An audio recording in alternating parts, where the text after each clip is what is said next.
Unity in spirit global క్రైస్తవ సన్నిహిత సంఘానికి మీకు స్వాగతం.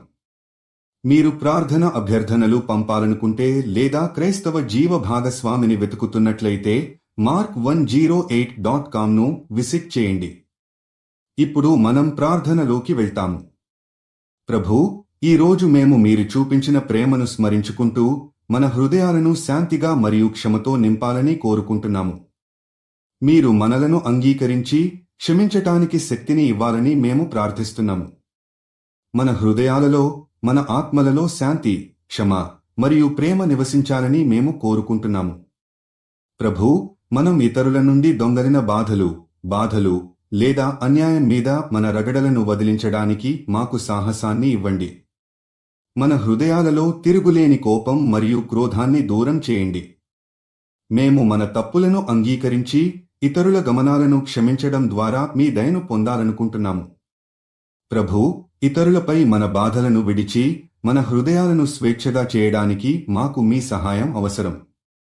మీరు ఇచ్చే శక్తితో ఈ కోపం మరియు అసంతృప్తిని నశింపజేసి మేము క్షమించే మనస్సుతో ముందుకు పోవాలనుకుంటున్నాము. మీరు మమ్మల్ని సహించటానికి, మనలోని ప్రతికూలతను తొలగించి వాస్తవ ప్రేమతో జీవించేందుకు మార్గం చూపండి. ప్రభూ, క్షమించుట ద్వారా మన స్వంత హృదయాలను శాంతితో నింపండి. మా అంగీకారం మరియు ప్రేమ ఇతరుల దోషాలను స్వీకరించి ఆ బాధలను దూరం చేయడానికి ఆధారం కావాలని మేము ప్రార్థిస్తున్నాము.